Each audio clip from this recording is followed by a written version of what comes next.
Where did you get vegetables when there was no store to run to? Well, it took some planning ahead and a lot of knowledge. Today we're going to take root cellar vegetables, ranch beef, and dark Irish beer and turn that into a cowboy feast in this 1800s cabin, with stewed apples for dessert. I'll fly solo for the morning, and then the family is coming out to join me. We are going to pull a piping hot cottage pie out of the oven here. A shepherd's pie is traditionally made with lamb, a cottage pie with beef. Well, this is cattle country, so out here, let's stick with beef. Now, one of the tricks with cottage pie is that it's not just meat and potatoes. It usually includes a whole bunch of root cellar vegetables. Now, we're in luck because this little cabin has a root cellar. Well, not a proper good root cellar, but it does have a secret trap door. And that leads down to the stone foundation and a secret spot where we can store certain vegetables. So let's pull back the rug, open the trap door, and see what we can pull out of our root cellar today. This is the root cellar of a tiny one-room cabin in Montana. It's all dry stacked stone with an 1800s stick house right on top of it. All that to say, it's not a perfect root cellar. Oh, it's cold under there, and it's damp. The snow and the ice are definitely getting down in. Luckily, I have muck boots for this sort of thing. A lot of people would dig root cellars into the hill banks or deep underground. Out here in the West, it was often pretty makeshift at first. Let's get that covered back up again. Okay, I won't pretend too hard that I just pulled these magically out from under the house. It's a root cellar only for the start of the season. But this late into winter, where we're sneaking up on March, the root cellar's no good to us anymore. But root cellars were critical to survival. Now, of course, each of these vegetables and fruits would have been stored differently. The onions, for example, wouldn't have been in the root cellar. They would have been up in the attic because they hate damp. What they want is cool and dry. So something like this needs an attic for storage. Something like apples would never have been stored next to your potatoes. The release of ethylene gas and other different things causes some of these fruits and vegetables to ripen or mold more quickly, so some have to be kept very far apart. Carrots might have been stored in a box of damp sand, and they'll keep pretty nicely. Maybe not all the way through winter, but they'll give you a few extra months after harvest. Fruits and vegetables this good, these are a product of the modern world. Or if you have real talent and a properly built root cellar with great drainage, this is possible too. Now, the green tops of onions, these scallions, these are actually growing in our garden right now. All I have to do is kick the snow away and I can find these shooting up already. So even in Montana, some of these are pretty darn hardy. But one root cellar staple that I think a lot of pioneers kept was the humble turnip. This is not a food we eat a ton of today, but this is one of those staples, it'll keep you alive. And in something like cottage pie, it's gonna be a great addition. They might have even boiled these up just like a potato and done a turnip mash over the top. Today, I think we're gonna finely chop it and add it in with our meat to get a nice, rich and silky broth for our pie. Of course, you guys know the drill. We have to get this old cookstove roaring in order to get the potatoes boiling and the oven nice and hot. A kitchen like this, you don't just walk in and press a button.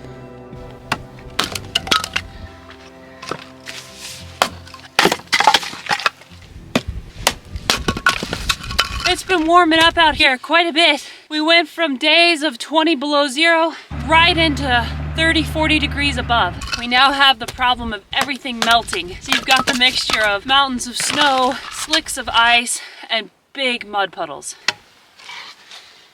That's Montana for you.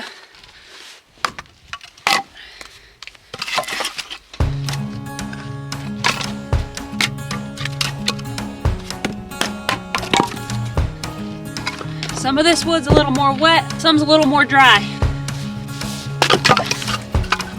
And some splits just right. The wood is chopped, the vegetables are brought in. So let's get those potatoes boiling and chop the onions and garlic into our cast iron skillet. First up, we have a handful of small garden potatoes. Any waxy potato will do. Peel them if you want a really smooth top, but I'm going to let them be rustic with their skins on today. They all go into a small steel pot. Boiling's not a good idea to do in cast iron, but I'm very excited because my birthday gift to myself is this very old, very beaten up copper pot that has been dovetailed back together and re-tinned during its long life. Oh my goodness, it's so heavy. So I hope you'll subscribe to see all the trouble we can get up to cooking with this in upcoming episodes.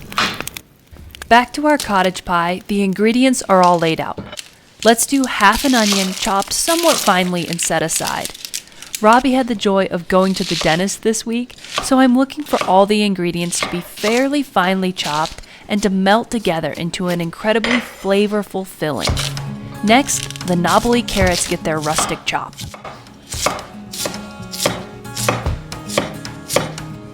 Carrots are a trusty standby, but the good old-fashioned turnip, a classic sturdy root vegetable, also deserves its turn to shine.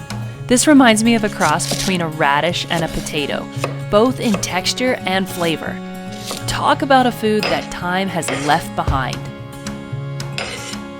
And of course, we can't forget garlic.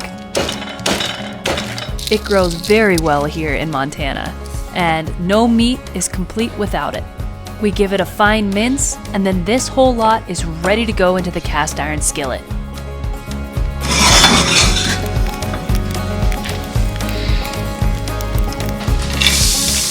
The skillet is nice and hot directly over the wood box of the stove. I add some lard and some butter to get the vegetables on their way.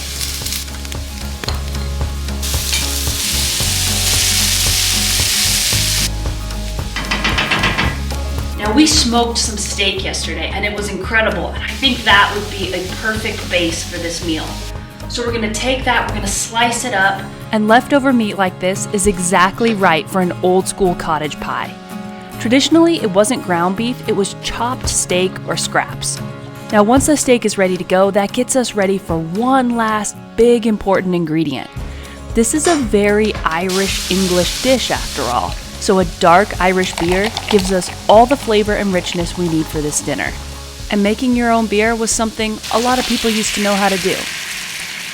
A splash of Worcestershire, a spin of the pepper grinder, a dash of salt, quick taste to make sure the saltiness is right,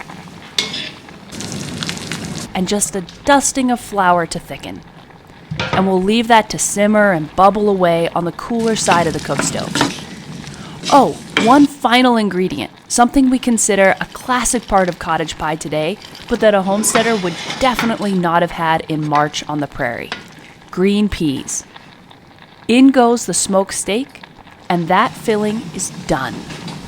Now a cottage pie was obviously a very humble sort of pie. Something that a working man, either out on a ranch, out herding cattle, or working hard for a living would eat. And that's the kind of rustic cowboy version I want to make today.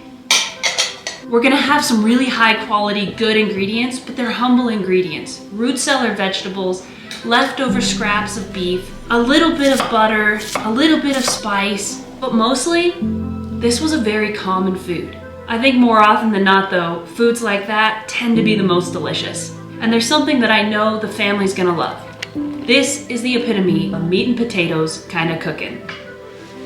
Doesn't get much more Montana than that.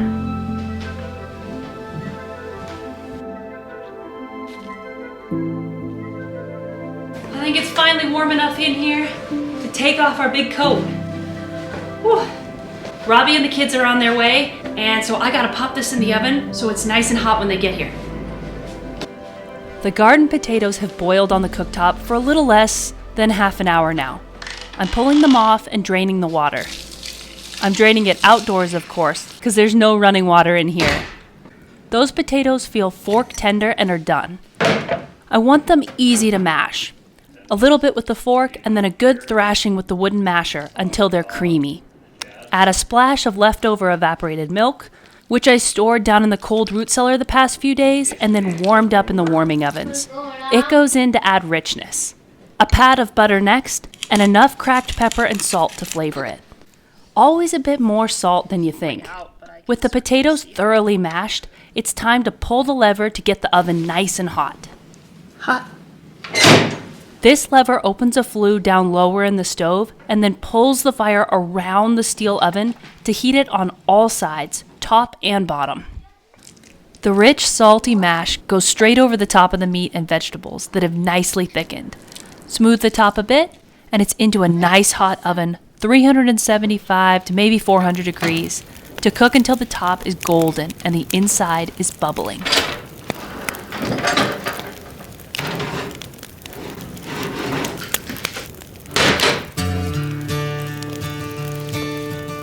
Now before the kids and Robbie get here, I've got to get these apples stewing. I think this is going to be the kids' favorite part. Now for this, I've got a very sharp, small paring knife. But I do want to get the skins off of these. I wasn't as worried about the potatoes, but for these I sharpened this knife this morning, and I just want to get this skin off.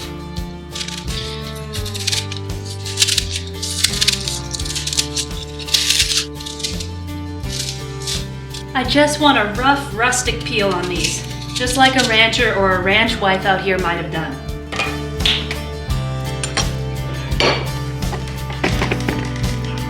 Hey, boys!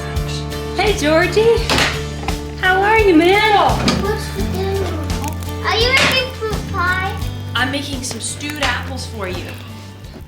I'm pretty sure no kid can resist apples stewed in a bit of brown sugar on a wood-burning stove. There's just something so right about it on a cold, blustery day. The wind is howling outside, the cookstove is toasty hot. It'll just be a few minutes and we'll have a good hot meal with dessert on the table. A tablespoon or two of brown sugar, a splash of water, and spices. I did a teaspoon of cinnamon, a pinch of cloves, and a little nutmeg. Nutmeg is just such a lovely old-fashioned spice. The kids are playing in the sunshine of a south-facing window while I get the final work of the meal finished. Robbie does us the kindness of shoveling some of that heavy snow. A dusting of flour goes in to help the mixture thicken a tad, and a final dollop of butter. We've kept the fire going in order to hold that oven heat high, and it looks like our dutifulness has paid off. Oh.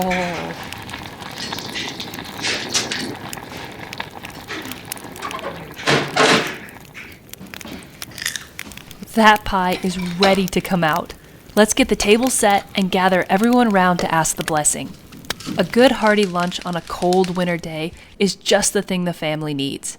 And the work of putting it on, well, that just adds to the fun. But everyone's tired, everyone's hungry, so let's get to it.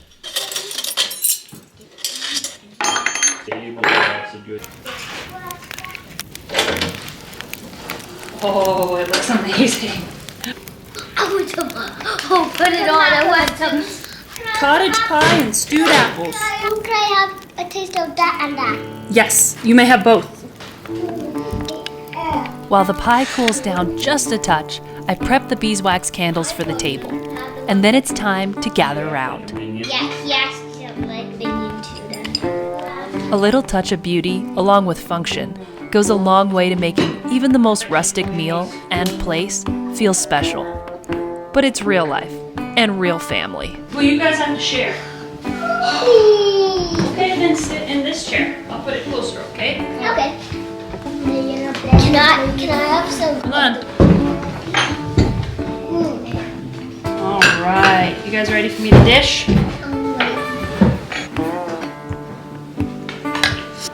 Sound like warm applesauce. Brown sugar, cinnamon, cloves. But the star for the grown-ups is the steak cottage pie. Is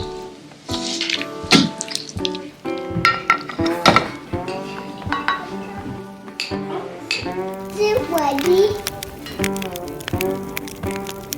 The root cellar vegetables, the meat, the stewed apples. Comfort on a pewter plate.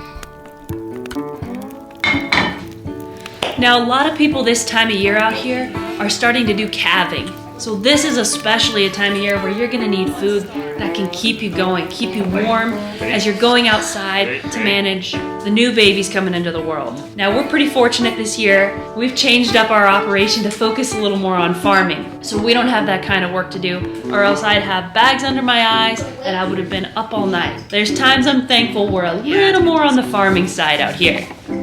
I know we can certainly say a thank you to the many family ranchers and farmers who go out and work when it's cold and miserable and hard in order to put food on the table for everyone else. This country still has its roots in agriculture, and I hope that isn't forgotten. We'll be pickling onions and starting sourdough in upcoming days in the cabin.